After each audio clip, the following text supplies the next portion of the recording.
지금 시각 7시 20분입니다. KBS.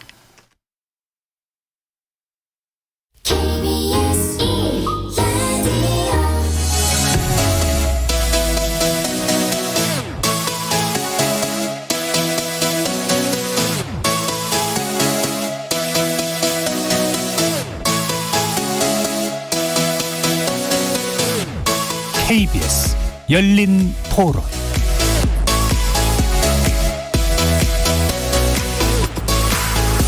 안녕하십니까. KBS 열린 토론 정준희입니다.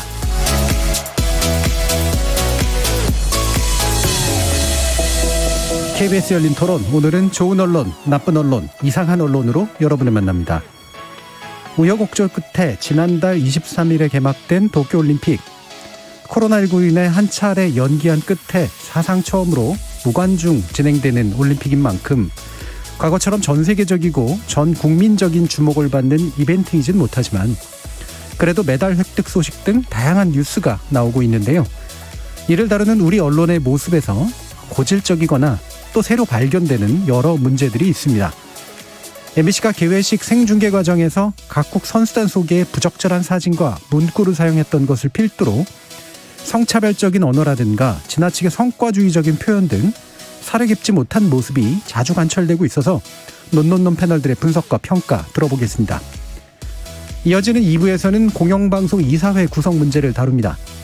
MBC 대주주인 방송문화진흥회와 KBS의 이사진 교체가 다가온 까닭에 방송통신위원회가 지원자 명단을 발표했는데요. 각각 11명, 9명을 뽑는 KBS와 방문진 이사진에 55명, 22명이 지원했고 일부 지원자들에 관련된 부적격 논란이 일고 있기 때문입니다. 공공의 자산인 공영방송의 사장을 선출하고 경영감시를 행하는 이 중요한 자리에 과연 적합한 인물이 추천되고 있는지, 만약 그렇지 않다면 기존 제도에 어떤 문제가 있는 건지 자세히 살펴보겠습니다. KBS 열린 토론은 여러분이 주인공입니다. 문자로 참여하실 분은 샵 9730으로 의견 남겨주십시오. 단문은 50원, 장문은 100원의 정보 이용료가 붙습니다. KBS 모바일 콩, 트위터 계정 KBS 오픈, 그리고 유튜브를 통해서도 무료로 참여하실 수 있습니다. 그리고 일라디오, 이제 콩에서도 보이는 라디오로 들으실 수 있습니다. 시민 논객 여러분의 뜨거운 참여 기다리겠습니다. KBS 열린 토론 지금부터 출발합니다. 살아있습니다. 토론이 살아있습니다. 살아있는 토론, KBS 열린 토론. 토론은 라디오가 진짜입니다. 진짜 토론, KBS 열린 토론.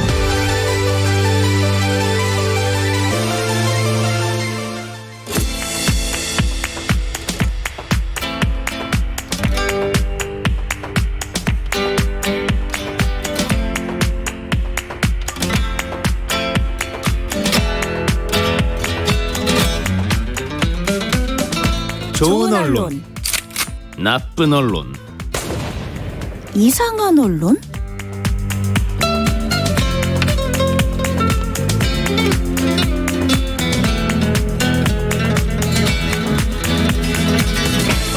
오늘 함께해 주실 세 분의 전문가 소개해드리겠습니다. 이정훈 신한대 리나시타 교양대학 교수 나오셨습니다. 안녕하세요. 그리고 언론인권센터 정책위원이신 정미정 박사 함께하셨습니다. 안녕하세요. 민동기 미디어 전문기자 자리하셨습니다. 안녕하십니까. 자, 2020 도쿄올림픽인데요. 예, 사람들이 왜 2020이냐고 자꾸 이제 궁금해하는 그런데 이게 정식 명칭이니까 2021년에 치러지고 있는 상황이라 참 아이러니합니다. 자, 이 언론이 이제 이런 도쿄올림픽 보도를 어떻게 하고 있는지 좀 분석해 볼 텐데요. 가장 먼저 가장 큰 문제가 되었던 MBC의 생중계 관련된 문구들, 이미지들, 참 개탄스러운 일들이 너무 벌어져가지고 여기부터 짚지 않으면 안 될 것 같습니다. 이 내용 민동기 기자님께서 정리해 주시죠. MBC가 이제 도쿄올림픽 개막식 생중계를 하면서요.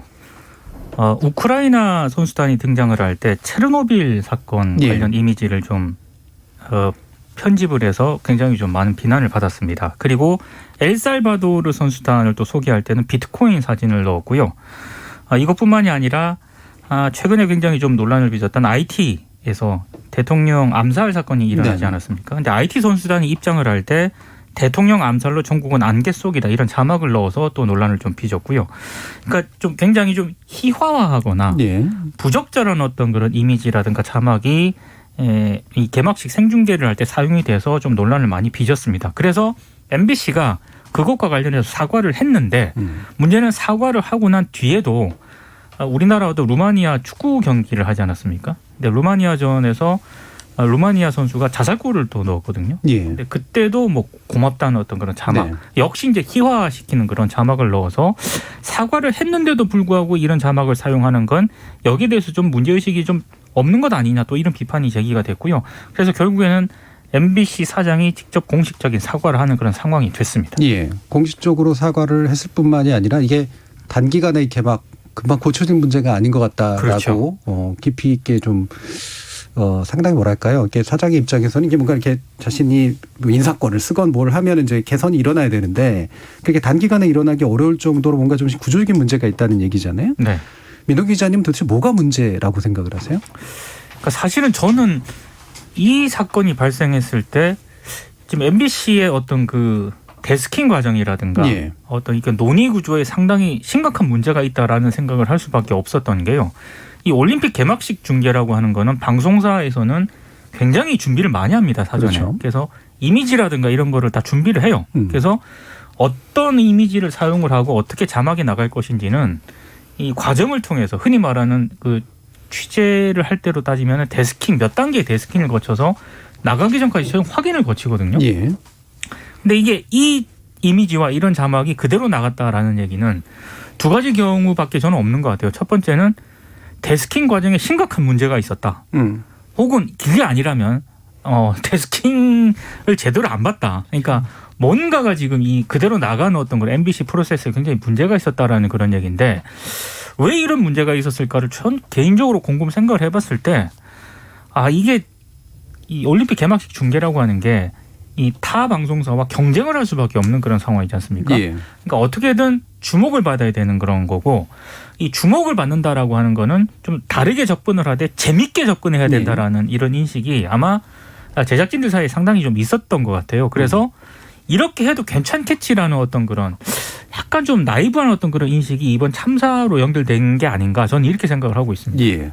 저희 8309님께서 자살골이 아니라 자책골이라고 자책골. 픽을 네. 해달라고 말씀 주셨는데 제가 좀 옛날 사람이라 저 예전식 표현을 썼죠. 네네네. 근데 이런 식으로 이제 방금도 제가 요거 소개시켜드린 이유가 이게 뭐 특별히 나쁜 의도를 가지고 사용하거나 그런 이미지나 언어가 아닌 경우들도 있는데 그게 이제 수용될 때 굉장히 안 좋은 이미지 될 거로 받아들여지는 경우도 있고 선이라고 하는 게 또 시대마다 되게 달라지잖아요. 근데 기존의 방송이라고 하는 것은 사실 언어에 엄청나게 신경을 썼고 네. 심지어는 그래서 너무 좀 노티난다 말 그대로. 예, 그러니까 너무 좀 이렇게 엄격하려고 노력하는 거 아니냐. 심지어는 왜 우리 국어원이나 이런 데서 얘기하는 것처럼 좀 지나치게 표준말주의적이고 뭐 이런 것들에 있어서 젊은 사람들이 보기에는 이게 시대에 너무 좀 이렇게 뒤떨어지고 쿨하지 않다. 예, 이런 생각을 주기 때문에 생기는 약간의 반작용. 이 이제 일어나고 있는 그런 과정이잖아요. 네. 선은 어디에 거야 되느냐. 사실 이 문제가 굉장히 중요한 것 같은데 어떻게 보세요, 박영정 박사님은? 저는 일종의 저도 민동기 기자님이 말씀하신 것처럼 예능적인 감성을 적용하려고 했던 것 같기는 해요. 예. 근데 그것이 사실 뭐 개그라든지 코미디라고 하더라도 상대의 약점이나 좀 약한 고리들을 그렇게 비아냥거리는 것이 저는 웃음의 소재로 사용되기에는 적절하지 않다라고 생각하거든요. 특별히 이번에 이렇게 했던 부분들은 그러니까 데스킹이 없었던 게 가장 커다란 문제였겠죠. 그리고 그 과정에서의 그 문제도 있겠지만 저는 그 다수의 어떤 제작진들이 아무런 문제의식을 못 느끼고 이것을 작업을 했다는 것 자체에 1차적인 원인이 있다라고 보고 이런 것들이 어떤 가이드라인이라든지 뭐 이런 것들로 과연 수정될 수 있는 것인가. 예. 그래서 어떻게 보면 더 힘든 일일 수도 있겠다라는 생각이 듭니다. 예. 이정훈 교수님은. 네, 앞에 두 분 말씀하신 뭐 공통된 생각들은 제외하고 말씀을 조금 드려보면요. 물론 뭐 선거 개표 방송에서 사고가 터졌다는 건 아니지만 저는 최근에 선거 개표 방송을 볼 때부터도 저는 비슷한 느낌들을 받았거든요. 그러니까 뭔가 조금은 흥미적인 요소들을 많이 가미를 해서 경쟁하고 있는 다른 채널들로부터 이제 시청자를 끌어오거나 좀 계속 유지시키기 위한 노력이라고 생각은 드는데, 근데 제가 방송에서도 여러 차례 말씀드렸지만 뭘 자꾸 해서 튀어서 잘해서 뭔가 해결하려고 하는 노력들도 당연히 중요하겠지만 좀 뭔가 좀 하지 않거나 저하거나 자제해서 더 좋아지는 경우도 굉장히 사실은 많거든요. 그래서 이런 것들은 요것만의 문제가 아니라 제가 선거방송 굳이 얘기하는 게 요 1, 2년 된 문제는 아닌 것 같아요. 그러니까 네. 어떤 식으로든 튀어서 뭔가 좀 차별적이어서, 그래서 조금 아까 정 교수님 말씀하셨지만 좀 고루하지 않아야 한다는 것과 그게 지나치게 가볍거나 웃겨야만 하는 것과 항상 같은 건 아닌 것 같거든요. 예. 이거는 좀 심각한 사실은 문제고, 또 국제적인 뭐 비난에도 지금 직면해 있지만 박성재 사장께서도 뭐 그렇게 얘기를 했지만 이거는 가볍게 또는 단기간에 이렇게 뭐 해결하려고 해서도 안 되고, 차제에 좀 다른 분야에도 마찬가지고 너무 이렇게 재밌으려고 노력하거나 강박을 갖거나 이런 부분들 조금 줄여야 되지 않나, 그런 생각을 해봤습니다. 예. 이게 이제 두 가지 뭐 여러 가지 원인들이 있지만 두 가지 원인으로 좀 단순화를 시켜보면, 하나는 이제 그 분업의 문제, 뭐 계속해서 얘기하는 데스킹 문제가 이거하고 좀 연결이 되니까요. 지금 이제 MBC가 조직 개편을 하면서 이제 스포츠 제작 쪽 부서를 상당히 이제 인력도 줄였고 이제 뭐 외주도 많이 주고 이런 식으로 이제 갔기 때문에, 그래서 거기서 납품하는 과정에서 생기는 실수라고 얘기할 수 있는 영역이 하나가 있어요. 근데 아까도 민동 기자님 지적했지, 이게 이벤트가 일반 이벤트도 아니고 그렇죠. 재회식 이벤트인데 이게 어떻게 아무리 분업 구조를 가졌다가 하더라도 이런 일이 일어났을까? 이게 이제 되죠. 그럼 두 번째 이제 또 한 가지 원인이라고 보는 건, 뭔가를 거쳤긴 거쳤을 것 같은데 거치는 과정에서 이 정도면 괜찮을 것 같아라고 만드는 뭔가 일종의 집단 사고가 있었을 것 같아요. 이 집단 사고라고 하는 게 이제 일종의 문화적인 측면일 텐데, 그게 이제 말씀하신 것처럼 어느 정도 흥미적인 요소를 축발하기에 이 정도면 살짝 위험할 수는 있을지는 모르겠으나 괜찮을 거야라고 생각하게 만들었던 그 의식구조나 문화, 집단사고, 이 부분이 이제 훨씬 더 심각한 이제 원인의 어떤 요소가 될 것 같거든요. 저는 그래서 약간 조심스럽긴 합니다만, 이번에 이미지라든가 자막과 관련돼서 이 논란이 빚었던 국가들을 보면은요, 우크라이나, 예. IT, 그리고 엘살바도르. 그러니까 상대적으로 한국에 비해서 경제적으로 조금 뒤처지거나 예. 경제 규모가 조금 뒤로 가는 어떤 그런 나라들이거든요. 그래서 이건 단정할 수 있는 문제는 아닌데, 혹시라도 그런 거에 대한 어떤 상대적인 우월주의 이렇게 해도 돼. 왜냐하면 이게 강대국이라든가 흔히 말해서 선진국 이 나라들은 이런 사고가 잘 이미지라든가 이런 사고 발생을 안 합니다. 그리고 MBC 같은 경우에는 제가 더 약간 좀 의심스럽게 이번 사건을 좀 바라보는 이유 가운데 하나가 2008년 베이징 올림픽 때도요, 아프리카 나라들 가지고, 그러니까 수단과 관련해서 좀 논란을 좀 많이 빚기도 했거든요. 내전으로 뭐 불안정한 나라 이런 식의 그 표현을 사용해가지고, 그러니까 그런 부분들을 이게 맥락을 살펴봤을 때 상대적으로 이 한국이 그런 나라들에서 우월주의 이렇게 해도 된다라는 그런 인식이 저변에 좀 깔려 있었던 게 아닌가라는 의심을 좀 하게 되더라고요. 예. 좀 비슷한 생각인데, 그러니까 이게 교수님 말씀 맞다나 이게 단순하게 방송 사고 MBC만의 문제라고 보기에는 우리나라 저변에 깔려 있는 나와 생각이 다른 사람에 대해서 쉽게 혐오하고 무시하고 공격적인 발언을 하고, 그리고 그런 사람들이 받을 반응이나 감정적 상처에 대해서는 굉장히 둔감한 사회적인 뭐 좋지 않은 풍조 같은 것들이 많이 있잖아요. 그러니까 뭐 이 실제 제작진들이 뭐 어떻게 생각을 하고 있었는지까지 정확하게 모르겠지만, 방금 말씀하셨다시피 이제 우크라이나라는 나라가 체르노빌이라는 사진을 썼을 때 그 국민들이 어떤 생각을 하고 어떤 느낌을 받을 때에서 깊이 생각하지 않는 사회 풍조 같은 것들도 좀 가장 저변에 깔려있는 문제의 원인이 아닐까 싶은 생각도 사실 해봤습니다. 예. 사실 이 문제가 이제 그 구조적인 문제에서 비롯됐다는 해석도 지금 있잖아요. 아까 네. 정 교수님도 잠깐 말씀을 하셨지만, 올 1월에 이 MBC가 이 스포츠 프로그램 중계 제작 기능을 그 자회사인 MBC 플러스로 이관을 했었습니다. 그때 당시에 이 스포츠국 구성원들이 성명을 냈어요. 그래서 이제 앞으로 이제 올림픽 거기에다 또 뭐 아시안 게임, 월드컵 줄줄이 빅 이벤트들이 있는데 그것을 이렇게 이관을 하면 당연히 경쟁력이 약화될 것이다. 라고 이제 우려를 했고, 근데 하지만 이제 꺾이게 됐고, 스포츠 제작 업무를 담당했던 PD들은 결국은 다 다른 부서로 이제 재배치가 된 상황에서 지금 이런 사건이 또 터진 거죠. 그러니까 그렇기 때문에 이런 구조적인 문제에 원인이 있지 않느냐라는 제기가 저는 어느 정도 합당한 측면이 있다라고 일단은 봅니다. 근데 이제 박 사장은 사과에서 이제 그건 아니었다라고 하면서 이 어떤 그런 부분들을 더 짚은 거죠. 지금 두 분이 말씀하셨던 그런 부분들. 그러니까 존중하지 못하는 어떤 그 인식의 문제가 되게 심각하다. 그래서 앞으로 정밀하게 조사를 해서 교육을 어떻게 할 것인지, 그다음에 시스템을 마련할 것인지. 그래서 저는 이 박성재 사장의 사과가 나름 또 그러니까 조직 개편에 대한 문제를 인정하지 않았던 부분은 있지만 이 상황이 어디에 기인한 것인가에 대해서는 정확하게 인식을 하고 있는 측면은 분명히 있었다고 보고요. 예.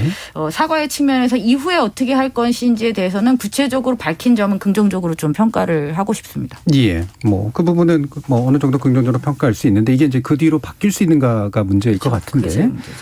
이를테면은 지금 유튜브로 또 의견 주신 분 중에 이제 수상님인데 다른 건 몰라도 자체권 문제는 좀 너무 지나친 논쟁인 것 같네요라는 말도 이제 주셨어요. 근데 이것도 이제 저도 이해가 가는데 제가 아까 선내 얘기를 한 게 그러니까 자살 자책골 얘기한 건 아니고 자책골을 우리 입장에서 고맙다고 생각할 수도 있는 거 아니냐, 뭐 나쁜 의미로 한 것까지는 아니지 않느냐라고 하는 건데 이게 만약에 앞에 MBC 문제가 없었으면, 그러니까 그렇죠. 앞에서 개회식 문제가 없었으면 그렇게까지 뭐 이렇게 주목받지 않고 지나갔을 텐데 심각한 문제가 앞에 바탕에 깔려버리니까 연쇄적으로 이제 계속해서 문제가 같은 방송사에서 나오게 되잖아요. 네. 연상 효과가 생길 수밖에 없는 것이고. 근데 이 부분이 아까도 여러분들이 지적해 주셨듯이 이제 우리가 약소국이 됐거나 약자가 됐거나 하는 부분들을 조롱하고 놀리는 게 즐거움의 한 영역인 것처럼 되는 게 이게 정확히 혐오인데 그게 이제 바탕에 깔려 있는 측면들이 분명히 있고. 근데 그게 뭐 이를테면은 뭐 무슨 위키나 이런 데들에 이제 왜 젊은 친구들이 약간 커뮤니티형으로 쓰면서 네. B급 문화로 이제 쓰는 그런 식의 용어들이잖아요. 아주 일배까지 가는 것까지는 아니고.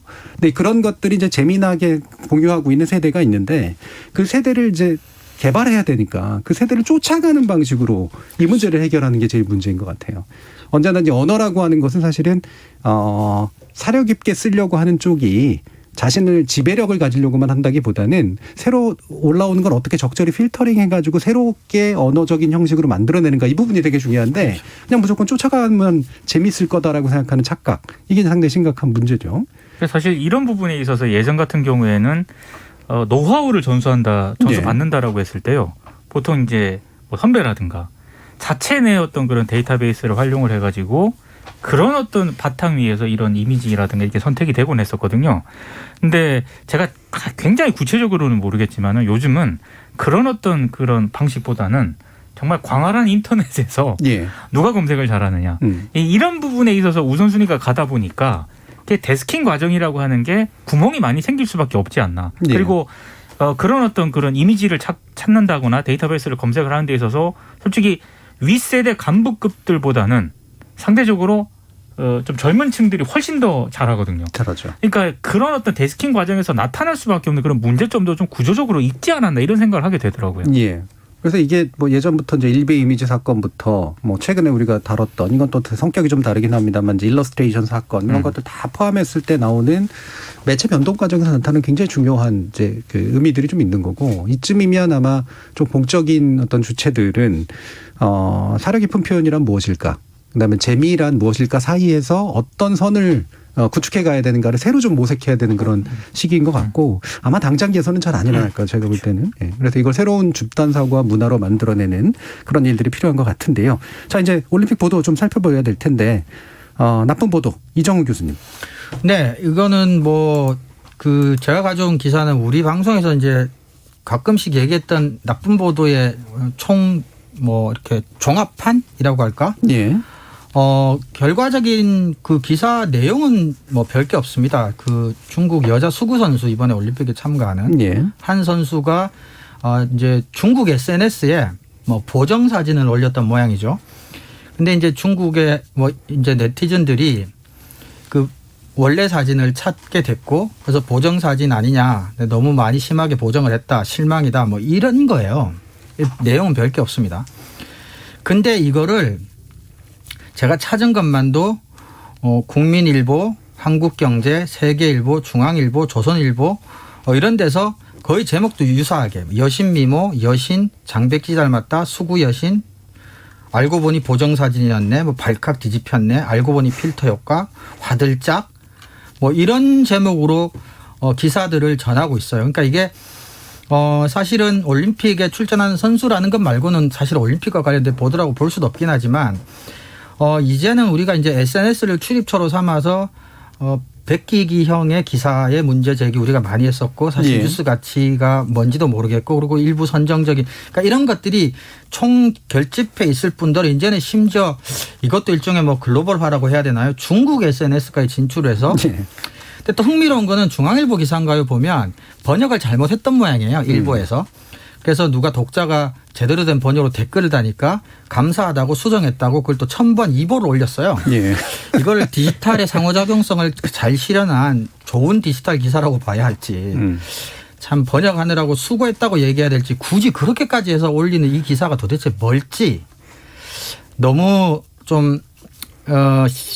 이 정도면 정말 이제 심각하지 않나 싶은 생각도 해봤고요. 하나는 이제 잘 아시지만 이번에 이제 도쿄올림픽 선수촌에 골판지로 만든 침대가 이제 뭐 좀 좋게든 좋지 않게든 뭐 이제 주목을 많이 받았는데 이걸 이제 처음에 미국의 한 외신이 이렇게 성행위 방지용이라고 이제 비아냥을 거린 기사가 하나 있었는데 그거를 또 제목을 뽑아가지고 뭐 세계일보, 중앙일보, 국민일보, 머니투데이, 조선일보 할 것 없이 전부 다 이제 그런 성행위 방지용이라고 하는 것을 강조한 제목을 뽑아가지고 이렇게 보도한 것들 2개를 가지고 와봤습니다. 물론 그 골판지 침대가 어떤지는 잘 모르겠지만 도쿄올림픽 조직위원회 차원에서는 뭐 환경보호라든지 이런 나름대로 어떤 의미를 갖고 이렇게 한 것 같긴 하던데요.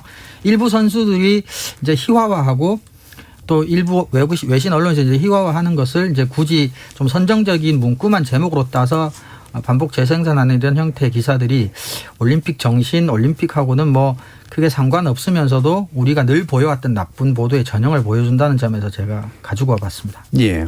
뭐 골판지 침대 뭐 문제 삼으려면 충분히 문제 삼을 수도 있을 것 같긴 한데 이게 이런 식으로 이제 결국은 우리가 SNS에서 취재를 하고 그다음 외신 취재하는 게 디지털 대응인 요 구조에서 나온 문제잖아요. 근데 그렇죠. 전형적인. 야, 이거는 뭐 가십 중에서도 그냥 뭐 커뮤니티 저는 이건 커뮤니티에서 봤거든요. 온라인 커뮤니티에서. 그냥 그 정도에서 돌다 보면 그냥 되는 얘기인데 그게 이렇게 유력 언론들이 막 이렇게 나오는 게 디지털 대응의 실체인가? 이거를 이제 보고 있는 상황인 것 같아요. 어떻게 보세요, 정미정 박사님? 한심합니다.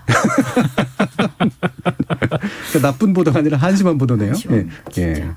이게 도대체 무슨 정보를 담고 있단 말입니까? 이게 예. 진짜. 그러니까 이게 예전에 보면은 별로 이제 말을 하고 싶지가 않아요. 그 해외 토픽이라는 게 이제 언론학에서 보통 얘기할 때 이제 가십 보도의 전형이 이제 바로 해외 토픽인데 해외 토픽이 이제 해외에 대한 아주 안 좋은 이미지를 만들어내는 하지만 재미가 있어 보이는 이런 거였죠. 그래서 뭐 기성 언론들도 이제 이런 해외 토픽 형식으로 가십들을 내고 이런 건 맞는데 요즘은 그 수준이 좀 훨씬 더 저열해진 것 같아요. 저는 이종훈 교수님이 나쁜 보도 링크를 이렇게 쭉 보내주셨잖아요. 예. 이걸 하나하나 또 다 확인을 해봤거든요, 이번에.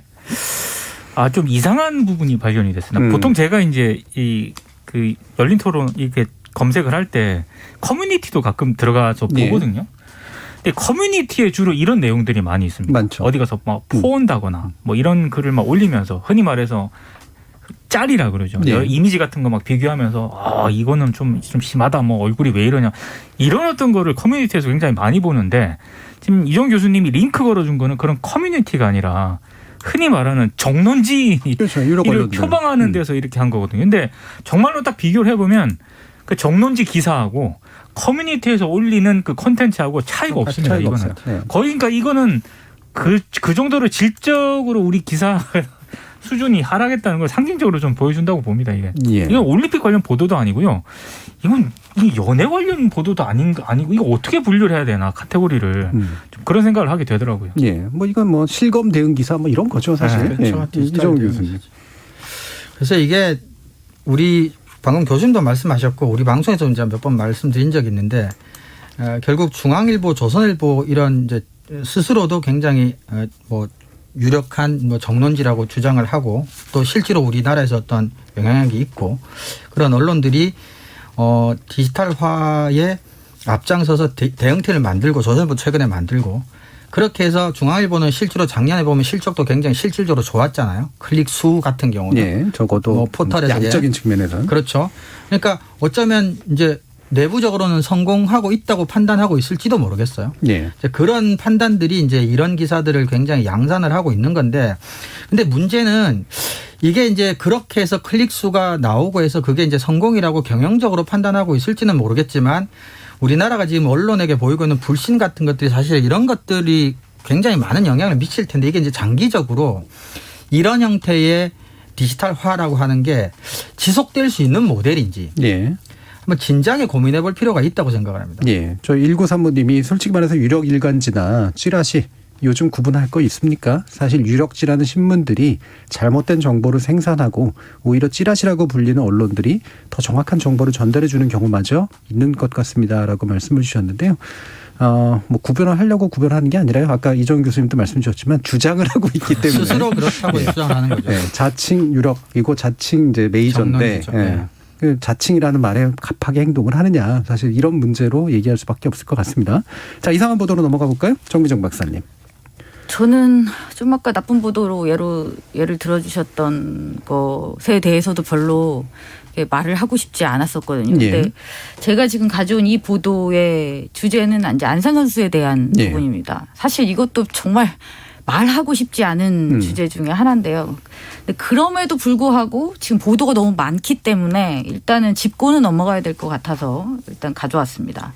그러니까 사실 안산 선수 관련한 보도는 나쁜 보도가 되게 많았어요. 그러니까 뭐 예를 들자면 메달을 반납해야 돼 선수 보호. 이게 마치 대등한 어떤 그렇죠. 주장의 대립인 것처럼 제목을 뽑았던 이런 많은 기사들이 있습니다. 뭐 이게 양궁 숏컷 남녀 페미니즘 갈등. 아니 이게 어떻게 갈등입니까? 그리고 이게 무슨 페미니즘 갈등이에요? 아니잖아요. 그리고 또 뭐 페미 안산 메달 반납해야 선수 보호해야 갑론을박. 이게 어떻게 또 갑론을박입니까? 그러니까 이따위의 기사들이 이제 되게 많았고요. 이것은 가장 나쁜 기사들로 아마 저희가 거론을 할 수 있을 것 같습니다. 근데 제가 가져온 기사는 이제 그건 아니고 이제 이상한 보도로 예. 가져온 기사입니다. 제목은 이것도 제가 한국경제 기사를 가져오긴 했는데 한국경제만의 문제는 아닙니다. 이제 대표적인 사례로 한국경제의 기사를 가져왔습니다. 제목은 안산 선수 금메달 박탈해야 페미니까 집단 테러 논란. 그래서 이 기사를 살펴보면 나쁜 내용만 다루고 있지는 않습니다. 그러니까 굉장히 근데 구체적이에요. 제가 이 기사를 가져온 건 사실 안산 선수에 대한 공격의 나쁨 이게 부당함 그런 것을 언급하려고 하는 건 아닙니다. 저는 네. 철저하게 이 사안을 다룬 이 기사가 어떤 문제가 있는지를 저는 말씀드리고 싶은 거니까요. 그 부분을 중심으로 말씀을 드리면 이 기사는 이제 그 잘못된 공격, 도를 넘는 비난이 나오고 있어서 논란인데 사실 그게 왜 잘못됐는지를 설명하고 있는 기사예요. 네. 그러니까 어떻게 보면 나쁘지 않고 아주 일반론적인 기사라고 볼 수 있죠. 근데 제가 이걸 가져온 이유는 그게 너무 구체적이라는 겁니다.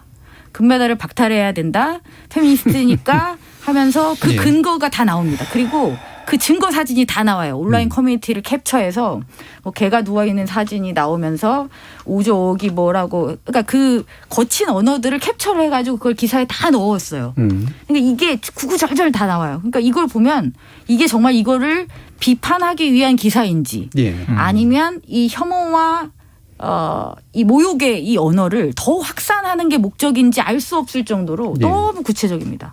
그리고 이제 마지막에는 한 칼럼니스트의 말로 이제 마무리를 해요. 이게 왜 잘못됐는지를 가지고 또 분석을 하면서 이제 마무리를 하고 있는데 그렇죠. 요지는 이러면 안 된다라는 이야기지만 네. 결국 기사의 상당 부분이 그 구체적인 실제의 그 캡처 화면을 가지고 이걸 설명하고 있다. 그래서 저는 여기에서 이상한 지점은 이제 그거죠. 부당한 공격이다라고 비판하는 이 기사가 이렇게 지나치게 자세하게 그 행위를 묘사하는 이유는 도대체 뭘까? 저는 그게 되게 이상하다는 거죠. 예. 그걸 비판한다고 하면 설마 이거를 더 구체적으로 다 알려서 따라하게끔 한다든지 아니면 이것을 오히려 홍보하기 위해서 이렇게 썼을 리는 없지 않습니까? 그렇다면 도대체 이걸 이렇게 자세하게 한 이유는 뭘까요? 저는 이게 되게 이상해서 예. 이 기사를 가져와 봤습니다. 이상한 거는 맞는 것 같고 나쁘게 이상한 것 같긴 한데 정말 몰라서 물어보시는 거예요? 저는 정말 이상한 거죠. 아니면 예. 정말 그런 나쁜 목적? 네. 정말 그 나쁜 걸 많이 알리려고?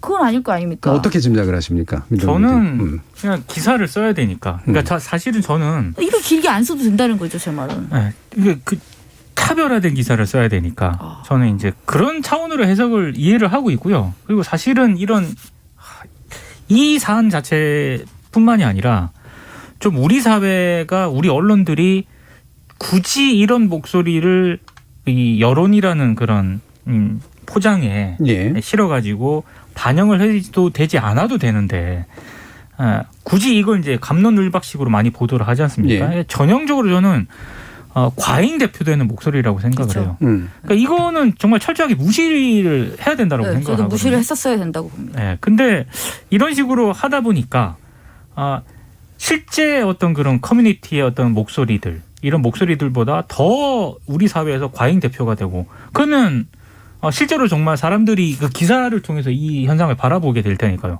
정말로 이런 게 갑론을박이 되나 보다 이런 인식을 하게 되는 것 같고 그리고 제가 봤을 때 그런 어떤 현상이 결국에는 기사를 쓰는 기자들한테 영향을 미친다고 생각을 해요. 그러니까 굳이 저렇게 지금 정 박사님이 언급하신 것처럼 자세하게 쓸 필요 없거든요. 그러니까요. 근데 어떻게든 기사가 굉장히 많았잖아요.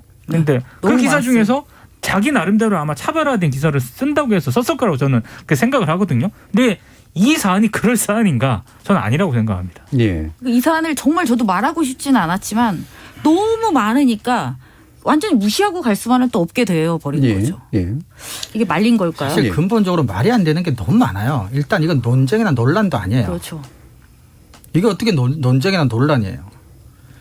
영어를 써서 죄송한데 이제 불시시라고 그러죠. 개소리라고 그러죠. 그거면 그걸 수 있어요. 이건 논쟁이나 논란도 아니에요. 그래서 뭐 논란이나 논쟁에 참전했다. 공격도 아니에요. 그냥 이거는 아무것도 아닌 거죠. 그러니까 이거는 철저하게 보도를 하지 않거나 이제 이게 클릭은 끌 것 같아서 보도를 안 하고는 못 견디겠다 싶으면 우리나라 언론이 스스로 굉장히 잘한다고 하는 거 있지 않습니까? 비판을 하면 돼요. 예.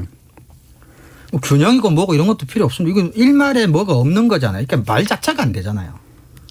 머리카락이 특정 길이면 그 사람의 사상은 어떠할 수 있으며 그 사상에 따라 금메달은 가져갈 수도 있고 뺏을 수도 있다는 거잖아요. 근데 그걸 무슨 논쟁이고 논란이고 뭐 생각 대상 자체가 안 되지 않습니까? 예. 그러니까 뭐 이런 거는 짐작이긴 한데 몇 가지 이제 가능성이 있잖아요. 제가 볼 때는 비판을 위한 기사는 아닌 것 같아요. 당연히. 예. 그렇죠. 비판을 위한 기사라면 애초부터 비판의 목적이 처음부터 드러나게 돼 있고 원래 언론 기사 훈련 받을 때 초기에 자신의 주장의 핵심들이 그렇죠. 나오지 앞에 않습니까? 나와야죠. 분명히 그렇지 않아요. 그 얘기는 뭐냐면은 특히나 디지털 환경을 고민해 보면 중간에 읽다가 나가는 사람도 되게 많잖아요. 네. 예. 그러니까 결론까지 굳이 얘기해 주지 않아도 앞에서 그냥 읽고 만족하고 나가면 된다라는 생각이 분명히 있었을 거고 또 한 가지는 이게 일종의 검색어 장난이죠. 그렇죠. 예. 요것들을 다 써놔야 검색에 잘 걸린단 말이죠. 예. 그래서 이게 훨씬 더 저는 가능한 설명이라고 이제 생각을 하고요. 비판은 그럼 굳이 왜 붙였냐? 예, 그냥 양반짓 한 거죠. 맨 나중에. 그거라도 해서 일종의 알리바이를 붙여놓은 거고. 그래서 전체적으로 목적은 이상하기보단 나쁜 쪽이 더 가깝다. 그렇죠. 저는 그렇게 판단을 합니다. 이 사건을 키운 건 예. 정말 언론입니다. 일부 소수가 커뮤니티에서 뭐라고 했든 예. 그냥 무시했으면 되는 사안입니다. 그래서 저는 비판적인 내용을 한 것도요. 결국에도 그것도 검색을 예, 겨냥하는 그럴 수 거라고 있죠. 생각합니다. 예, 그렇죠. 여기저기 뿌려놓은 거죠. 왜냐하면 예. 열린 토론이 준비하는 과정에서 혹시라도 이 내용을 비판적으로 다른 언론이 있는지를 검색을 하거든요. 설마 좋은 보도로? 그래서 이 검색에 걸리게 해야 됩니다. 예. 네.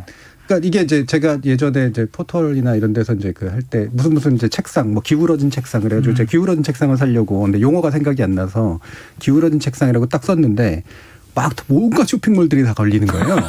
그래서 와 신기하다 우리나라에 이 책상을 이렇게 파는 데들이 많나 했더니 말 그대로 아무 키워드나 다 써놓았기 때문에 들어가서 들어가면 안 파는 거죠. 예. 저는 똑같은 논리라고 생각합니다. 예. 지금 황운기님께서 페미니즘 논란 사회적으로 있을 수도 있는데 안산 선수 금메달과 무슨 관계인지 정말 이상한 보도 맞습니다라고 또 동의해 주시는 그런 의견을 보내주셨네요. 자 이거 말고도 뭐 이상하거나 좀 문제가 있거나라고 하는 그런 영역들이 있는데 대부분이 다 사려 깊지 못함이라는 문제인 것 같아요. 네. 이를테면 뭐 성차별적인 어떤 단어들이 사용되는 게 성별을 지나치게 나눠가지고 모든 걸로 또 얘기하려고 하는 그런 것들 어떻게 보세요, 민동기 기자님?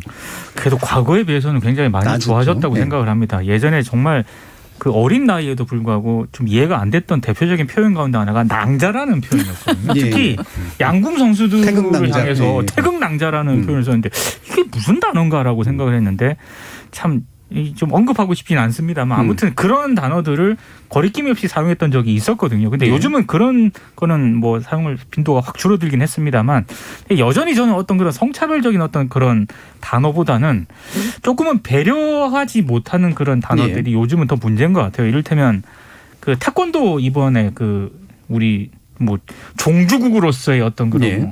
자존심을 지키지 못하는 뭐 수모 이런 표현을 막 쓰지 않았습니까? 이 태권도, 수모 이렇게 검색을 해보시면 어마어마한 기사들이 검색이 되거든요. 정말로 저는 이런 식의 어떤 뭐 제목 뽑기라든가 단어 사용은 좀 정말로 좀 조심해야 된다고 생각을 합니다. 또 어떤 거 지적하고 싶으세요, 이정훈 교수님? 저는 오히려 이제 좀 어떻게 보면 좀 반대되는 분위기일 수는 있는데 기사라기보다는 이제 일부에서는 여자 선수들에 대한 어떤 성차별적인 단어 뭐 이런 문제들이 있는 한편으로 일부 여자 선수들은 노르웨이 여자 비치 핸드볼 선수들, 그다음에 독일 여자 기계체조 선수들 같은 경우는 이제 여성을 좀 대상화하는 유니폼을 벗어나서 벌금을 물어가면서까지도 이제 이렇게 하려는 움직임까지도 있지 않습니까? 그러니까 이렇게 일종의 이게 무슨 글로벌 스탠다드라는 것까지는 아니지만 어떤 이런 흐름들이 있는 국면에서 뭐 아까 말씀하신 그런 요즘 이제 태극 낭자까지는 아니지만 이런 성차별적인 단어들 사용하고 있는 부분들은 또 유독 비교돼서 조금 더 도드라지는 것 같기도 하고요. 예. 또 정미정 박사님. 그리고 참 저는 외모를 품평하는 걸 굉장히 좋아한다라는 생각을 많이 했어요. 그것은 굳이 여성에만 국한되는 것 같지는 않고 그렇죠. 여성이든 남성이든 근데 이제 스포츠 경기라는 게 사실 그 어떤 이 몸이 되게 중요하잖아요. 네, 그렇죠. 그 어떤 피지컬 조건도 되게 중요하고 그러니까 그 핑계로 더 이 얘기들이 더 강조가 되는 거죠. 그렇죠. 마치 그래서 판이 열린 거죠. 네, 몸 그러니까 가지고 얘기할 수 있는 판이니까. 어떻게 보면 신이 난 거예요. 그러니까 막 그전까지는 좀 이렇게 자제하려고 애썼던 그 모든 것들이 그냥 풀려나니까 중계에서도 실수가 잦아지고 하다못해 이제 그것을 옮기는 보도에서조차도 자제하지 못하고 그것들이 막 풀려나와서 전반적으로 지금 방송이나 언론사가 가지고 있는 모든 수준이 만천하에 그냥 드러나 버린 어떤 아주 대표적인 사례로 이번 올림픽과 관련된 여러 가지 사례를 볼 수 있을 것 같습니다. 예. 그리고 뭐 또 문제됐던 게 뭐 우리가 원했던 색깔은 아니지만 뭐 그렇죠. 이런 표현 쓴 거. 예. 그렇죠. 예전보다 약간 이제 뭐 그나마 이제 완화되거나 순화된 표현이긴 합니다만. 옛날에는 정말 기억들 하시겠지만 이거 승부에 집착하는 보도의 끝이 그거잖아요. 지면은 현해탄에 빠져 죽어라. 이런 식의 표현이 공공연하게 언론에 사용했었잖아요. 사실 은메달, 동메달 따는 것도 엄청난 건데 그렇죠. 금메달 지상주의 보도를 우리 언론들이 너무 많이 하다 보니까 은메달, 동메달이 획득한 선수들을 마치 패배자처럼 묘사했던 그렇죠. 그런 표현들도 굉장히 많았습니다.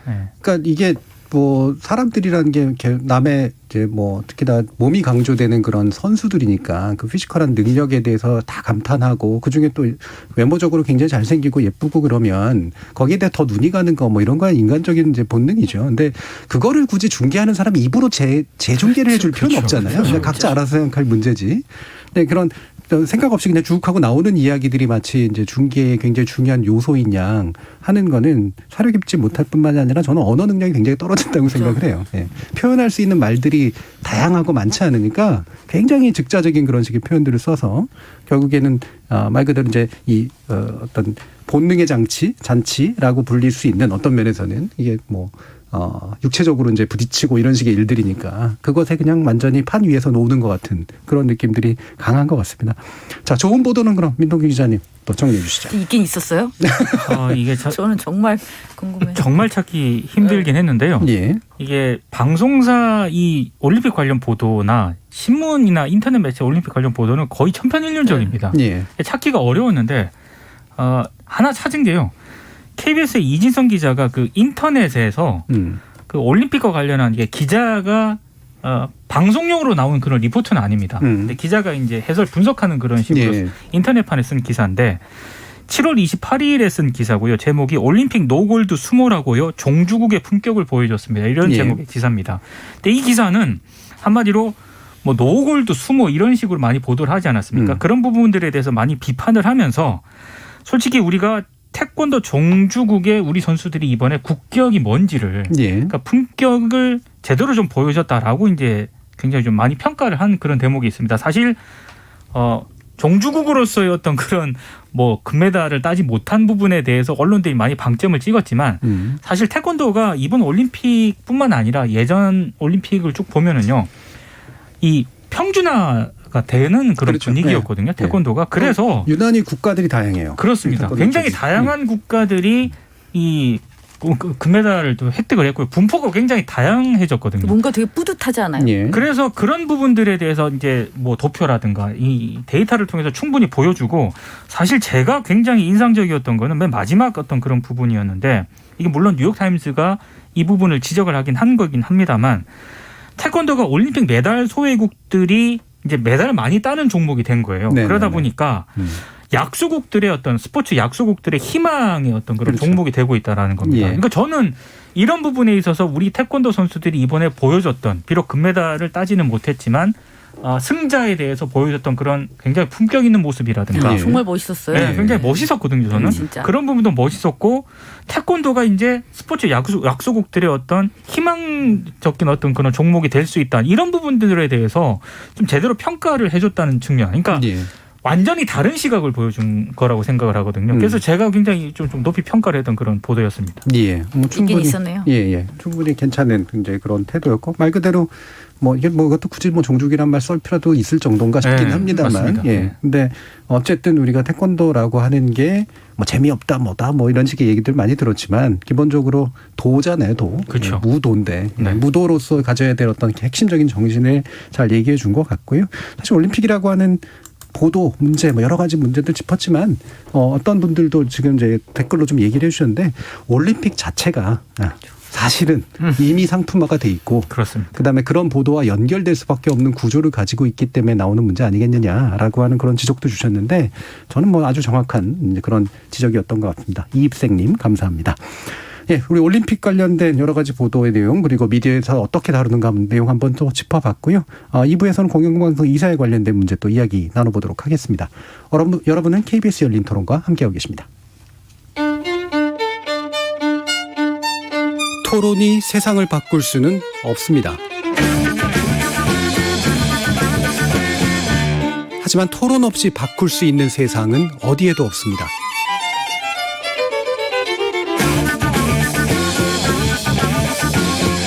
세상의 선한 변화를 갈망하는 당신. 정답이 아니라 질문의 힘을 믿는 당신. 우리 KBS 열린 토론에서 만납시다.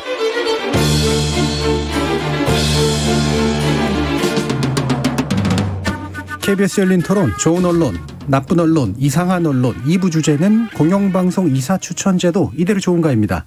민동기 미디어 전문 기자, 언론인권센터 정책위원이신 정미정 박사, 그리고 신한대 리나스타 교양대학 이정훈 교수, 이렇게 세 분의 전문가와 함께하고 있습니다. 자, 지금 방송통신위원회가 이 부분을 관장을 하고 있는데요. KBS 이사 잔여 임기가 이제 끝났기 때문에, 그래서 새로운 이사를 이제 추천해서 이제 선임해야 되는 그런 식의 일들. 게다가 이제 MBC는 MBC 이사를 직접 하는 게 아니라 MBC의 대주주인 이제 방송문화진흥회라는 공공기관에 이사를 이제 선임하는 그런 문제죠. 근데 이게 도대체 어떤 제도길래 우리가 한번 논의를 해봐야 되는가, 배경 설명이 좀 필요할 것 같아요. 이 부분은 정미정 박사님께서 좀 말씀 주시죠. 네, 공영방송 이사회가 어떻게 구성이 되는지를 먼저 말씀을 드릴게요. 지금 일단 공모했던 방송사는 KBS하고 이제 MBC 방송문화진흥회입니다. KBS는 이사회가 11명으로 구성이 됩니다. 그리고 선임 절차는 방송통신위원회에서 추천하고 대통령이 임명하는 식으로 구성이 돼 있습니다. 그리고 방송문화진흥회 같은 경우는 9명이고요. 이사회 구성이. 방송통신위원회에서 임명한다라고 되어 있습니다. 각각 이제 법은 이제 다릅니다. KBS는 방송법에 근거하고 있고, 방송문화진흥회는 그 법에 또 의해서 이렇게 되고 있는데요. 이제 문제는 이제 법에는 그 11명과 9명의 구성에 대해서 그 어떤 표현도 들어가 있지 않아요. 그냥 11명, 9명만 되어 있습니다. 그렇죠. 근데 이제 그동안의 관행이 있습니다. 그 관행이 KBS 이사 11명에 대해서는 여당이 7, 야당이 4명을 추천하는 것으로 관행이 자리 잡아왔고요. 그다음에 방송문화진흥회 같은 경우는 여당이 6명, 야당이 3명을 구성하는 것으로 이렇게 이제 관행이 자리 잡아왔습니다. 그러니까 사실 법에 명시돼 있는 뭐 7대4, 6대4가 아닌데도 불구하고 정치권에서 그게 뭐 합의를 했는지 뭐 논의를 했는지는 잘 모르겠습니다. 그 과정은. 하지만 그런 식의 추천할 할당이 관행으로 이루어져서 지금까지 오고 있습니다. 예. 이게 이제 방송통신위원회가 추천하고 대통령이 임명한다. 근데 이게 그럼 왜 정당 추천이 가져가게 됐을까? 왜 7대4, 6대3으로 됐을까? 근데 뭐 구체적인 숫자는 이제 물론 다수를 보장해 주는 게 여당이고 소수가 이제 야당이 가져간다 정도인데 방송통신위원회 자체가 3대2 구조니까 저 방송통신위원회의 그 정당별 추천에 의해서 선임됐던 그 부위원장이나 위원장이나 그다음에 위원들이 각자가 이제 각 정당을 뒤에 업고 이제 추천을 하는 그런 방식이 되는 걸로 이제 아마 관습이 고착이 된 거죠. 그럼 이사라고 하는 게 도대체 무슨 일을 하는데라고 또 궁금해하실 것 같아요. 이 부분도 좀 얘기를 해주세요. 네. 이사회는 주로 이제 법에 아예 이게 다 명시가 돼 있습니다. 역할이. 그 제가 볼 때 이제 가장 중요한 건 방송사가 행하는, 그러니까 우리 공영방송이 행하는 방송의 공적 책임에 관한 사항을 주로 관여하게 됩니다. 그러니까 공적 책임에 관한 사항에 대해서 심의하고 이제 의결하는 거죠. 그리고 방송사의 어떤 기본 운영 계획에 대해서도 이제 의결을 하고요. 그다음에 무엇보다 이제 중요한 건 일단 예산을 어떻게 운용하는 것이냐에 대한 그렇죠. 전반적인 계획. 그다음에 뭐 예산의 어떤 2월, 그다음에 이제 경영평가 뭐 이런 것들을 또 관여하게 되고요. 그리고 또 하나 이제 중요한 역할은 이제 사장에 대한 임명 제청. 물론 사장뿐만 아니라 뭐 부사장, 감사 뭐 여기까지도 하지만 그러니까 사장을 뽑는 기관이라는 측면에서 또 이사회의 권한이 또 막대하다고도 볼 수 있습니다. 이외에 이제 기타 작은 업무들이 또 포함이 됩니다. 그래서 핵심은 사실은 사장 뽑는 거죠. 이제 사장 뽑는데 다수파의 의견이 이제 반영이 되면 그 다수파를 지명한 여권의 이제 뭐 의향이 결국은 반영되는 거 아니냐라고 하는 거고 나머지는 또 예산을 쓰는 부분인데 사실 예산 가지고는 또 그렇게까지 많이 싸우지는 않아서요. 그렇죠. 워낙 제한된 예산이라 또 운영의 폭이 넓지도 않습니다. 그래서 이제 결국 사장을 누가 뽑느냐, 사장 가지고 이제 다 이제 결정하는 거 아니냐, 사장 인사권 가지면서 모든 걸 하는 거니까 이제 결국 이것 때문에 이제 여야 간에 치열한 싸움이 벌어지는데 그렇기 때문에 이제 각자가 자기한테 이제 필요한 인물들을 밀어넣기 위해서 또 암투가 벌어지는 그런 식의 일들이 좀 있죠. 자, 근데 최근에 55명, 22명이 지원한 이 지원자에 대한 이제 부적격 논란이 있는데 뭐 사실 논란이 있는 건 당연한 일인 것 같아요. 이건 공적 기관이니까. 근데 어떤 논란들인가, 왜 벌어지고 있는 거야? 이 부분도 좀 짚어봐야죠. 민동기 기자님 좀 해주시죠. 근데 이게 KBS하고 박문진 이사가 굉장히 좋은 자리인가 봅니다. 55명, 22명이 지원할 정도니까요. 저도 이거 어지간하게 이게 과거 취재를 많이 했었는데 점점 지원자들이 늘고 있는 것 같아요. 근데 워낙에 이 지원자들이 많다 보니까 논란도 많이 불거질 수밖에 없고요. 그 각 방송사들이 또 내부 노조도 많지 않습니까? 각 노조에서도 발표한 성명 같은 걸 보면은 부적격자들이 굉장히 많아요.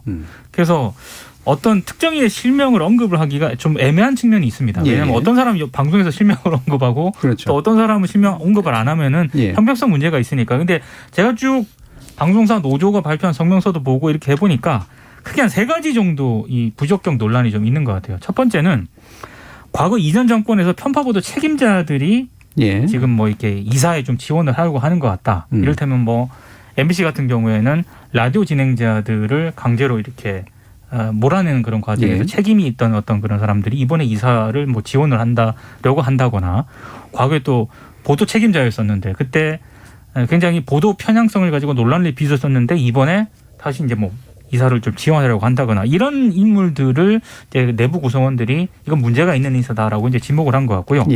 또 하나는 어떤 성향상 극우적인 어떤 그런 성향. 이를테면 5.18 민주화 운동을 왜곡한 그런 발언.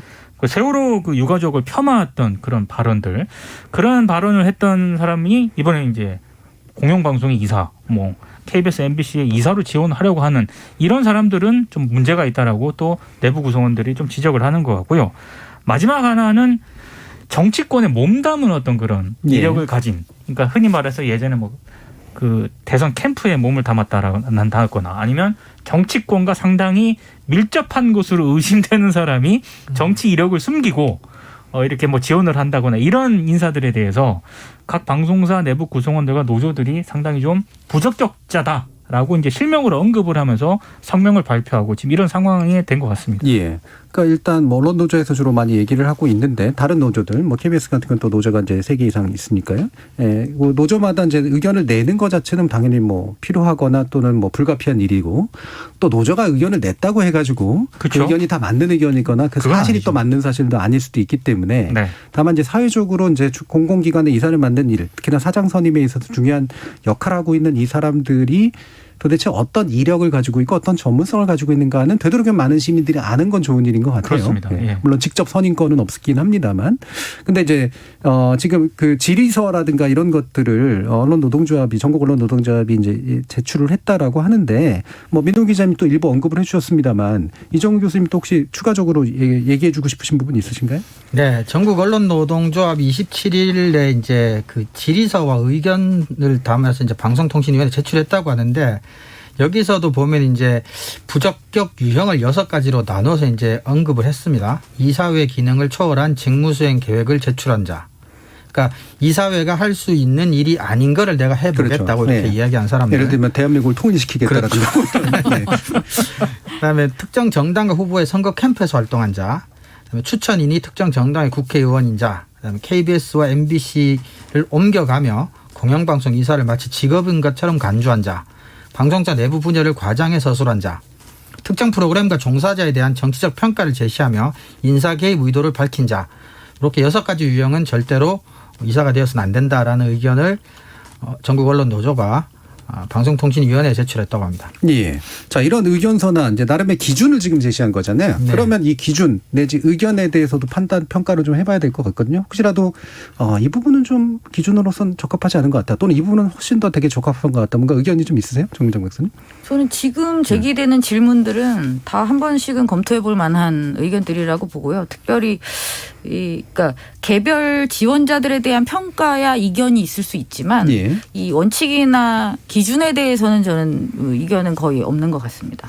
저는 이게 6가지 유형 가운데 제가 봤을 때 좀 주목해서 봤던 포인트는 지원하는 분들 중에도 이사의 어떤 그런 그 권한과 역할에 예. 대해서 잘못 알고 계신 분들이 좀 네네네. 있는 것 같아요. 예. 그러니까 KBS 이사를 비롯해서 박문진 이사는 보도에 개입을 할 수가 없습니다. 전혀 불가능하죠. 예. 불가능한 그런 상황인데 예. 지원자 중에 뭐 어떤 방송사의 보도를 내가 바로잡겠다. 음. 지원서에 그런 거를 언급을 하신 분이 있더라고요. 그러니까 어떤 번째 자리인지도 케이스죠. 모르고 네. 지원을 한 거죠. 그거는 이사의 권한이 아닙니다. 네. 그래서 그런 부분은 좀 본인들이 지원을 할 때 이사의 권한이 뭔지를 정확하게 알고 좀 했으면 좋겠고요. 저는 또 재미있게 봤던 게 뭐 KBS 이사로 있거나 혹은 박문진 이사로 있거나 요즘은 예전에는 이게 마치 그 일종의 윤리관처럼 예. KBS 이사로 있던 사람은 박문진 이사로 지원을 안 한다거나 박문진 이사를 했던 사람은 KBS 이사로 지원을 안 한다거나 이런 어떤 경우가 일종의 불문율처럼 있었는데 네. 지난 정부 때 이게 약간 깨지기 시작을 했거든요. 예. 그래서 막 이쪽에 있던 이사로 했던 분이 임기 마치고 또 이쪽 방송사로 간다거나 이런 부분에 있어서 또 이렇게 언론 노조가 이 가이드라인을 제시한 것도 상당히 좀 재밌는 그런 대목이라고 생각을 합니다. 예. 사실 이제 그분이 좀 문제가 지난번에도 사실 좀 됐었죠. 이제 네. 방문진에서 2번이나 연속으로 그렇습니다. 임기를 가졌고 오래 했고 그다음에 이걸 또 KBS까지 와서 KBS 이사까지 됐으니 네. 특정 정당에 추천해 해가지고 그렇습니다. 근데 다시 또 방문진으로 간다니까 되게 좀 황당해 보이는 건 있는 것 같은데요. 물론 냉정하게 생각해 보면 예를 들면 예전처럼 뭐 이렇게 뭐 무슨 본부 그래가지고 뭐 서로 방송사 간에 인력 교류가 없어야지만 마치 윤리적인 것이냐 얘기하는 시대는 이미 좀 지난 것 같고. 네. 그다음에 뭐 이왕이면은 공영방송 전문성이 좀 있으면 그 이사로서 그 근무한 경력을 가지고 뭐 잘 쓸 수 있으면은 나쁘지는 않을 것 같다는 생각도 좀 들어요. 근데 네. 대부분의 이제 또 이제 여기에 대해서 싫어하시는 분들은 이제 뭐냐면은 야, 그거 한 번 해 먹었으면 됐지 또 뭘 하냐라고 생각해서 마치 이제 이렇게 돌려가면서 한 번씩은 해봐야 되는 그런 식의 일인 것처럼 생각하는 저는 그런 심리 좀 있다고 생각을 하고요. 문제는 이분이 기존에 이사를 하면서 제대로 했느냐 사실 이거죠. 그렇죠. 근데 돌아다니면서 사실 굉장히 안 좋은 그렇습니다. 이력을 남긴 분이란 말이에요. 근데 계속 할 수 있다는 게 되게 신기한 일인 거죠. 그게 이제 어떤 정치권의 추천 그렇죠. 방식으로 이사가 이제 이렇게 추천이 되다 보니까 활동에 대한 평가라든가 이사로서의 어떤 활동에 대한 평가가 우선시 되는 게 아니라 예. 어떤 정치권의 영향력이 우선시 되는 게 아닌가 이제 이 숙제가 지금 던져진 거라고 저는 생각을 하거든요. 예. 결국은 그래서 이제 연결되는 게 이렇게 뭐 부적격에 대한 판단들은 여러 가지가 있을 수 있으나 몇 가지 이력으로 봤을 때 분명히 공영방송이 잘 굴러가도록 만드는 데 도움이 안 될 것 같은 사람이 여전히 이사로서 성공적으로 추천돼서 성공적으로 여러 가지 일들을 하는 일들의 근본적인 원인은 각 정당이 이사를 파견할 때 있어서 내 말 잘 듣는 사람, 그렇죠. 나를 대신해서 뭔가 정치적으로 어떤 싸움을 해줄 사람, 그리고 그걸 성공적으로 해왔다라고 정당이 판단한 사람을 지속적으로 쓰는 경향이 있다라고 하는 거죠. 그리고 새로운 사람이라고 하더라도 결국 그런 사람을 이제 쓰려고 하게 되다 보니까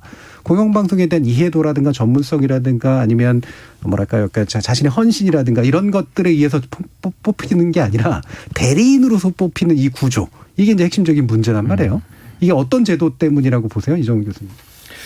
근본적인 원인은 실질적으로는 여야 정당에서 추천을 하는 것처럼 결과적으로는 되는 구조가 아니겠습니까? 그러니까 제가 이 6가지 부적격 사유를 보면서 가장 씁쓸했던 거는, 그러니까 사실은 교수님 말씀하셨지만 어떤 전문성이나 뭐 헌신 뭐 이런 것들이 아니라, 그러니까 역설적으로 추천인이 특정 정당의 국회의원인 자, 특정 정당 후보에 선거하면서 활동한 자, 이런 사람들이 부적격자라는 것 자체가 이런 사람들이 그동안 많이 지원을 해왔다는 것이잖아요. 역설적으로. 그렇죠. 그러니까 어떻게 공영방송의 이사의 자격을 논할 때 뭐 정치 이력이 있냐 없냐, 특정 정당에서 지원했냐 안 했냐라는 것을 논의해야 된다는 것 자체가 비극이지 않나 싶은 생각이 들어요. 그렇죠. 사실은 이제 그 공영방송이 정치적으로 독립적이려면 되도록이면 뭐 정당 소속을 적어도 현직으로 안 하거나 과거에도 그런 게 없었으면 좋은데 사실 해외 공영방송을 보면 정당 소속이라고 해가지고 부적격이라고 판단하지 않거든요. 전문성이 있다. 그 사람이 충분한 전문성이 있고 그다음에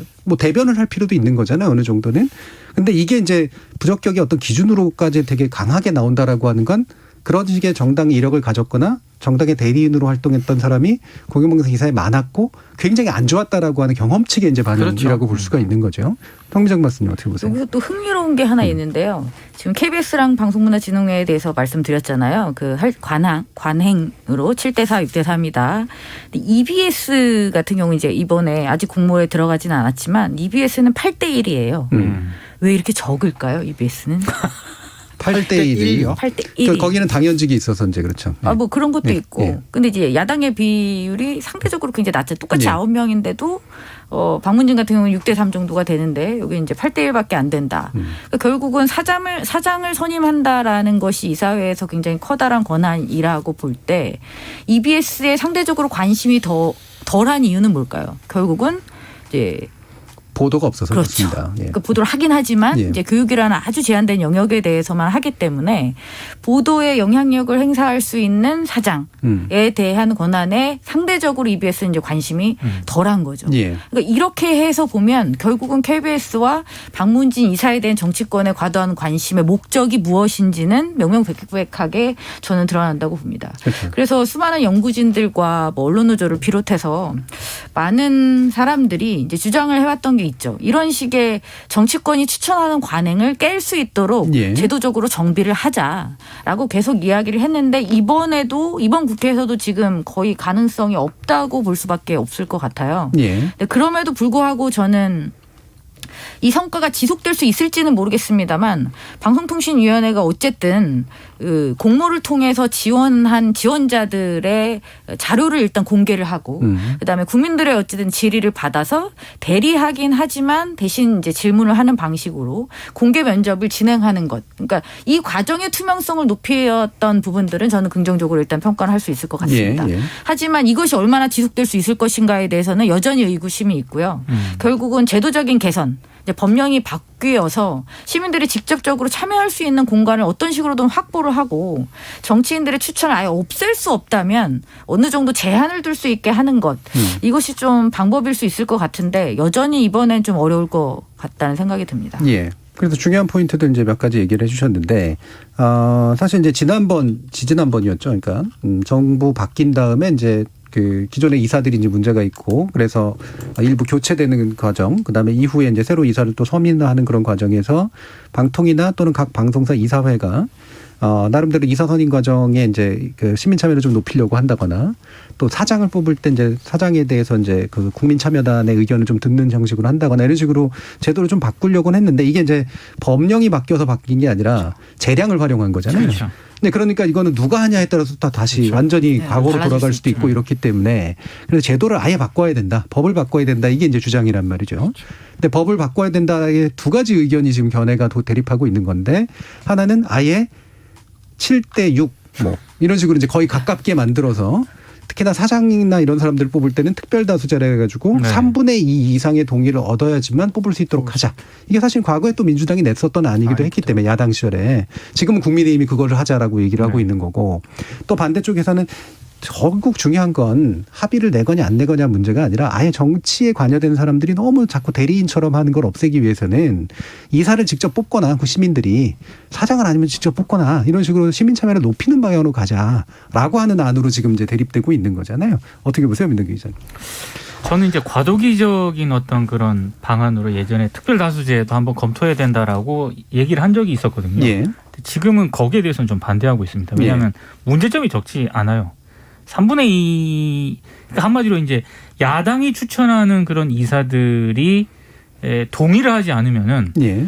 만약에 어떤 지연 작전을 만약에 편다면은 그렇죠. 방송사 사장을 뽑을 수도 없는 뽑을 수 그런 없죠. 상황에 놓일 수가 있거든요. 실제로 이런 일들은 계속 일어났잖아요. 지금까지. 방심위 그렇죠. 같은 예. 경우. 방심위가 네. 몇 달을 지금 표를 방송통신심의위원회와 같은 그런 사태가 발생할 수 있기 때문에 이거는 예. 좀 아닌 것 같고 그래서 제가 이제 수년 동안 계속 주장하고 있는 거는 공영방송사들의 이사 수를 대폭 늘려야 된다. 네. 예, 그래서 일반 시민들이 참여할 수 있는 그래서 거의 뭐 몇백 명, 거의 국회의원 수준으로 해가지고 이사들에게 이렇게 많이 지원을 하는 가장 큰 이유가 저는 그만큼 권한이 집중이 된다라고 생각을 하거든요. 예.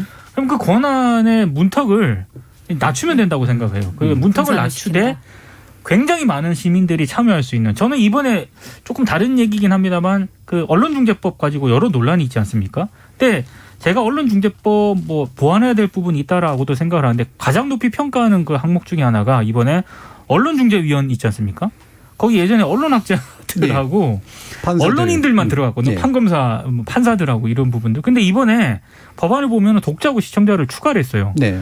마찬가지로 저는 이사들의 어떤 그런 문호, 지원할 수 있는 그런 문호를 정말 시민들에게 대폭 낮춰야 된다고 생각하고 굉장히 많은 사람들이 이사로 참여를 해가지고 뭐 다양한 논의들이 좀 있어야 된다고 생각을 합니다. 지금은 너무 뭐 이게 뭐 11명 뭐 이렇게 이러다 보니까 11명, 9명 이러다 보니까 소수의 이사들에 의해서 굉장히 많은 어떤 권한이 행사가 되고 있다고 보거든요. 예.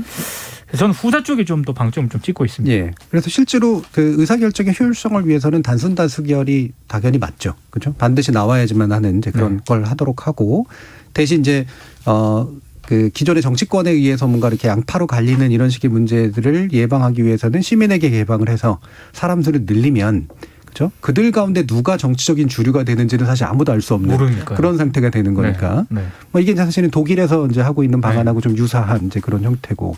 또 혹시 어떤 의견이 있으세요? 그 민동기 기자님 말씀하신 것처럼 되기 위해서는 이제 전제 조건은 그런 건 있는 것 같아요. 그러니까 수를 늘리고 국민들이 일반 시민들이 많이 참여하게 되면 이게 일종의 꼭 뭐 대통령 선거와 유사하진 않더라도 지역별로든 이념적으로든 뭐 여러 가지 하여튼 시민들의 전체 국민 구성비와 유사한 형태의 대표성을 가지고 시민들을 뽑을 수 있는 그렇죠. 시스템 같은 것들은 네. 갖춰져야 할 것 같고요. 근데 지금 현재로서는 우리나라가 공영방송 이사를 뽑는 과정이 실질적으로는 정치적인 이해관계에 의해서 결정되는 구조고 이것이 너무나 폐단이 크니까 이것을 막아야 된다는 생각에 너무나 급급해 있는 것 같은데 그것도 물론 중요한데 그래서 수를 늘리거나 일반 시민들이 참여하는 것도 당연히 이제 중요하고 필요한 일인데 사실은 또 그렇다고 해서 시민들로만 구성되는 게 또 가장 효과적이고 바람직하냐는 문제도 있어요. 그러니까 얼마나 전문적이고 또 공영방송에 헌신할 의지와 뭐 의사가 있는 사람들을 이렇게 잘 선별을 하는 문제하고 또 시민들의 참여를 넓히는 방법하고 그다음에 정치권에서 손을 댈 수가 없게 하는 이 세 가지를 한꺼번에 사실은 잘 녹여 들어가는 법을 만들어야 되는데 이게 우리나라는 지금 현재 구조로는 여당만 되면 두는 게 낫거든요. 예. 그러니까 여당이었던 시절 소리와 야당이었던 시절 소리가 항상 달라지는 것들이 반복되어 온 것 같아요. 예. 그래서 정치권에서 이제 그래서 그런 부분들이 조금 문제긴 한데 그래서 단기간에 뭐 해결되기는 조금 힘들 것 같아요. 정 박사님도 말씀하셨지만 곧 또 이제 대선이 8개월도 이제 남았을 텐데 아마 그 안에 해결되기는 힘들 것 같고요. 그래서 다음 정권이 어느 쪽에서 어떻게 집권을 하더라도 이 문제를 좀 정권 초기에 좀 이렇게 좀 처리하지 않으면 또 뒤로 가면 또 다시 또 흐지부지 될 가능성이 있지 않나 그런 예. 생각도 좀 있고요.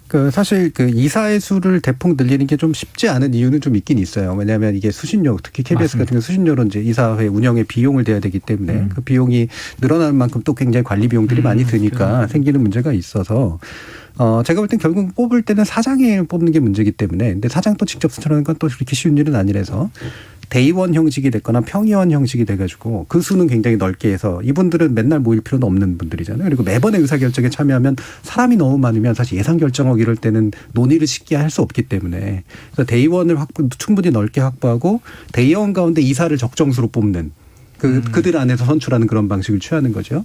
이런 것도 한 가지 대안이 된다. 그러면 사장을 뽑을 때는 대의원들 전반에 투표를 뽑고 그다음에 일상적인 경영 의사결정은 이사가 대신하는 그런 방향. 뭐 이런 것들도 저는 뭐 대안으로 생각할 수 있다. 이건 제가 예전에 논문으로 썼던 거 약간의 연장이긴 한데 뭐 이런 방법도 여러 가지 고민이 되고요. 거마비만 주면은 아무도 안 하려고 하지 않을까요? 대의원이요? 아니 그 이사 이사는 이사는 그렇죠. 권한을 주는 거죠. 네. 그 중에 뽑힌 사람, 대의원 안에서 뽑힌 사람들은 정미정 박사님은 저는 그런 현실적인 논의들이 좀 더 치열하게 논쟁이 되었어야 된다고 봐요. 예. 근데 지금 제출된 법안은 아시다시피 그냥 다 국민들이 뽑는다. 하나와 이제 7대6을 구체화시킨다. 그렇죠. 하나 요 정도 선이기 그렇죠. 때문에 사실 어떤 하나를 국회에서 꼭 이걸 통과시켜야 된다라고 말하기에도 되게 안 좋은 수준인 거죠. 예. 그러니까 논의의 수준이 지금 우리가 이야기한 지금 여러분들께서 주신 이런 의견조차도 판 위에 올라온 적이 거의 없다는 게 전 더 문제라고 봅니다. 예, 지금 미무스 원께서 이 사진 무급제로 하면 되죠라는 말씀을 주셨는데 방금 민동 기자님 회의비도 안 주면은 잘 안 오지 않을까요? 뭐 거마비 정도만 주면은 그렇게 많은 지원자가 몰릴 것 같지는 않습니다. 돈을 안 주면 확실히 지원자는 감소하겠네요. 정말 그 의무감과 예. 이런 게 투철한 사람이 지원을 하지 않을까. 예. 뭐 여러 가지 의견들이 좀 충분히 있을 수 있을 텐데 방금 정미정 박사님도 말씀해 주셨던 것처럼 여당이 여당이니까 유리한 안, 그다음에 야당이 야당이니까 막아야 되는 안이나 또는 유리한 안 이거로 계속해서 돌아가기 때문에 결과적으로 문제 해결이 안 되는데 핵심적으로 사실은 저는 기존 제도를 못 바꾸는 이유는 각 정당이 추천권을 많게든 적게든 가져야 맞습니다. 예, 자기 힘을 쓸 수가 있거든요. 충성자들을 모아놓을 수 있고. 그리고 예를 들면 전문가들도 이거 이사하고 싶은 사람 어느 정당이든 충성을 하는 모습을 보여야지 이사가 되잖아요. 전문적인 능력만으로 이사가 되는 게 아니니까. 그래서 결국은 여당이든 야당이든 지금 상당히 자신이 갖고 있는 추천권을 놓으려고 하지 않는다라고 하는 걸 놓게 만드는 시민의 압력이 굉장히 필요한데 어떤 게 좀 가능할 것 같으세요? 지금으로서는 안 된다고 봅니다. 이 법안이. 안 된다고 보고 아까 이 교수님이 잠깐 말씀하셨지만 이런 문제일수록 현실적으로 뭔가 변화를 모색하기 위해서는 저는 정권 초기가 가장 적절하다고 보고요. 예. 그 안에 현실적으로 통과될 수 있는 안을 마련해서 정권 초기에 통과하는 방식이 가장 현실적인 대안일 수 있다. 예. 근데 어떤 안을 통과시킬 것이냐. 그거에 대해서 저는 충분히 논의가 풀렸으면 좋겠다는 생각입니다. 사실 언론 노조가 지금 여당도 찾아가서 막 항의를 하고 막 이런 걸 많이 하는데 풀라고만 그러니까 공영방송 거버넌스를 풀라고만 하지 어떻게 풀어야 될지에 그렇죠. 대해서는 구체적인 안이 없어요. 저는 이게 가장 커다란 문제라고 또 생각합니다. 예. 그래서 지금 언론 노조라든가 이런 강한 압박, 여당 뭐 하냐라고 얘기하는 거 뭐 필요한 일이긴 한데 실제로 현재 나온 안들도 사실은 불안정한 안들이 너무 많기 때문에 아예 제대로 된 개혁안을 가지고 마지막에 결정을 했으면 좋겠다라는 그런 의견도 주셨습니다. 자, 열린 토론 이것으로 모두 마무리하겠습니다. 오늘 토론 함께해 주신 이정훈 교수님, 정미정 박사님 그리고 민동 기자님 세 분 모두 수고하셨습니다. 감사합니다. 고맙습니다. 고맙습니다. 개혁은 결국 공익과 사적 이익 사이에서 벌어지는 다툼인데요. 공익을 희생시켜 사적 이익을 전취하는 개인이나 집단 그리고 그걸 뒷받침해온 제도를 당대의 공익에 부합하도록 개선하는 게 개혁이죠. 정치인들 누구나 개혁을 이야기하지만 사실 그 단단한 사익 카르텔 깨는 거 쉽지 않습니다. 공영방송 이사직이 정당의 소유물처럼 취급되는 한 구조적 유의에 처한 공영방송을 공익을 위한 필수기구로 바꿔놓는 일 대단히 요원할 것 같습니다. 참여해주신 시민논객 여러분 감사합니다. 지금까지 KBS 열린 토론 정준이었습니다.